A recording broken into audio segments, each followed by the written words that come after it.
अब तक 16,100 कन्याएं बंदी थी। भगवान को पता चला, भगवान पहुंचे हैं, उसके यहाँ जाकर के उस राक्षस का उद्धार किया है और उन कन्याओं को मुक्त किया।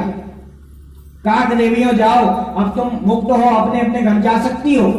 उन्होंने कहा कि महाराज हम कहां चले जाएं, सालों से इस राक्षस ने हमें यहाँ बंदी बना रखा है, ये संसार हमें स्वीकारेगा कि नहीं स्वीकारेगा, कौन हमें अपनी बेटी कहेगा, कौन हमें अपनी नाती कहेगा, कौन हमें अपनी पत्नी बनाएगा। तब भगवान ने कहा कि जिसे संसार नहीं स्वीकारता है उसे मैं स्वीकारता हूं, आ जाओ देवियों तुम मेरी हो। तब वहां पर भगवान ने उनकी प्रार्थना स्वीकार करके उनसे विवाह किया है। इस प्रकार से भगवान के 16,100 विवाह और हो गए। तो टोटल कितने हो गए? 16,108। रुक्मणी जी के पुत्र हुआ है प्रद्युम्न, जिसने सम्रासुर का वध किया। उनके अनिरुद्ध, इनका विवाह रुक्मिणी की नातनी से, और दूसरा विवाह बाणासुर की पुत्री उषा से हुआ है। और भगवान की जितनी पत्नी कितनी है? 16,108। प्रत्येक के 10-10 संतान हुई, तो 16,108 में 10 का गुणा कर दो तो भगवान की संतान कितनी है निकल आएंगी। कितनी है भैया? 1,61,080। इतने भगवान के पुत्र हुए, पुत्र पुत्रियां। इस प्रकार से भगवान लीलाएं कर रहे हैं अपने। एक बार नारद जी के मन में बात आई। नारद जी ने सोचा कि लोग एक एक पत्नी को नहीं संभाल पाते हैं, भगवान इतनी सारी पत्नियों को कैसे संभाल रहे हैं। भगवान की परीक्षा लेने के लिए नारद जी द्वारिका आए। द्वारिका में आकर के देखा है कि नारद जी महाराज ने रुक्मणी के महल में जैसे ही भगवान नारद जी गए तो देखा कि भगवान वहां बैठे हैं, रुक्मणी उनके चरण दबा रहे हैं। नारद जी ने कहा कि ओहो प्रभु, आप तो क्या एक ही रानी के पास रहते हो, बाकी क्या गुस्सा नहीं होती हैं? इनके पास बैठे रहते हैं। भगवान ने कहा महाराज क्या करें, ये रुक्मणी हमको यहां से जान ले। तब ना सत्यभामा के महल में गए तो वहां देखा कि भगवान सत्यभामा को मना रहे हैं, जाम्बवती के महल भोजन पा रहे हैं। हर एक महल में भगवान भ्रमण, नारद जी महाराज भ्रमण किए हैं, वहां हर महल में भगवान को पाया है। तब नारद जी महाराज घबरा गए कि अरे भगवान ये क्या हो रहा है, भगवान कन्हैया ये है कि ये इतने सारे। तब उनको ज्ञान का उपदेश भगवान ने किया कि नारद, मैं हर एक कण कण में वास करता हूं। उसी आधार पर यदि देखा जाए तो एक एक ग्रह में क्या मेरा वास नहीं हो सकता है? हो सकता है। तो भगवान ने नारद जी को उपदेश दिया है। हास्य परिहास भगवान सब रानियों से करते रहते हैं। एक बार की बात है, भगवान का जब यश सारे संसार में व्याप्त हो गया तो एक पौंड्रक नाम का राजा था। उसने कहा भाई सब लोग कृष्ण के गुणगान क्यों गाते हैं? काशी नरेश से पूछा। काशी नरेश ने कहा भैया ज्यादा तो हमको पता नहीं है, लेकिन इतना जानते हैं कि उसके 4 हाथ हैं, कन्हैया के 4 हाथ हैं, काला काला है और मोर पंख मुकुट धारण करता है, कभी कभी सुदर्शन नाम का चक्र भी उंगली में घुमाता है। तो इसलिए हो सकता है इसीलिए सब लोग उसकी पूजा करते हैं। उसने कहा फिर तो खूब चढ़ावा आता होगा उसके पास। बोले जब तो इतना बड़ा राजा बन के बैठा है। अच्छा चलो अब अपन भी भगवान बनेंगे।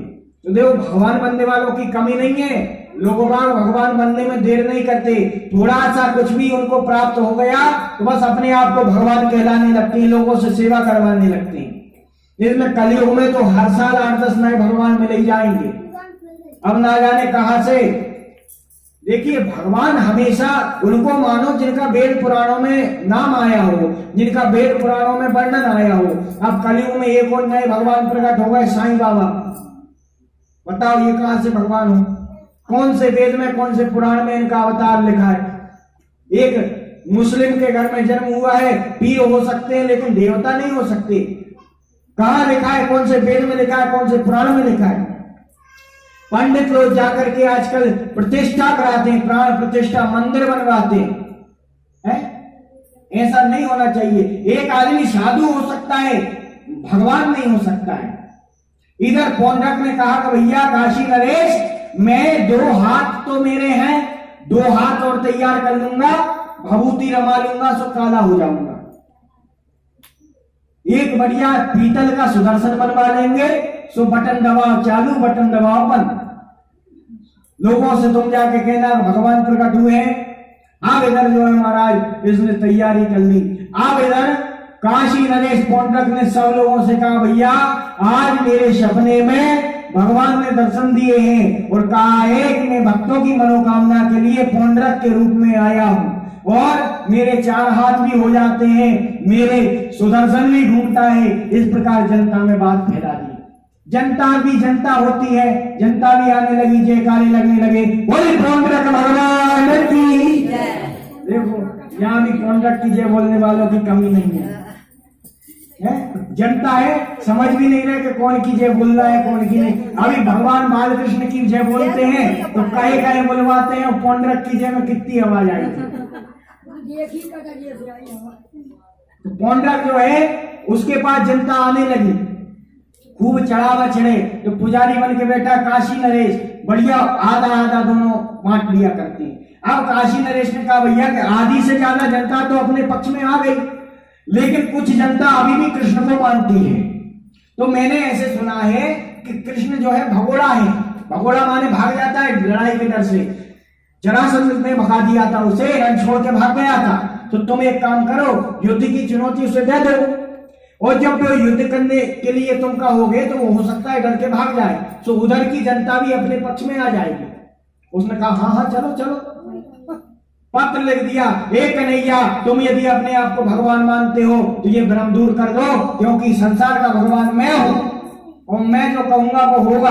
तुम चाहो तो तुम मेरी शरण में आ सकते हो, वो नहीं चाहो तो मुझसे युद्ध करो।